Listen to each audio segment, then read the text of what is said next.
دوستو، ایک دفعہ کا ذکر ہے۔ ایک گاؤں میں احمد نام کا ایک لڑکا رہتا تھا۔ وہ ایک دن کھیتوں کے قریب سے گزر رہا تھا کہ اسے راستے میں ایک بٹوا ملا۔ بٹوے میں کافی رقم تھی۔ احمد نے سوچا اگر یہ رقم رکھ لے تو میری بہت سی مشکلات حل ہو جائیں گی، لیکن اس کی تربیت نے اسے ایسا کرنے سے روک دیا۔ وہ بٹوا لے کر گاؤں میں اعلان کروانے گیا۔ کچھ دیر بعد ایک بوڑھا شخص آیا اور کہنے لگا کہ اس کا بٹوا گم ہو گیا ہے۔ احمد نے اس سے بٹوے کی نشانی پوچھی۔ جب بوڑھے شخص نے صحیح نشانی بتائی تو احمد نے بٹوا واپس کر دیا۔ بوڑھا شخص بہت خوش ہوا اور کہنے لگا، بیٹا تم نے ایمانداری کی مثال قائم کر دی ہے۔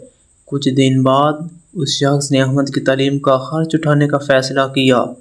احمد نے محنت سے پڑھائی کی اور بڑا آفیسر بن گیا۔ سبق: سچائی اور ایمانداری کبھی ضائع نہیں جاتی، اس کا پھل ضرور ملتا ہے۔ ہمیں چاہیے کہ ہم ہمیشہ محنت کریں اور اپنا اور اپنے ملک کا نام روشن کریں۔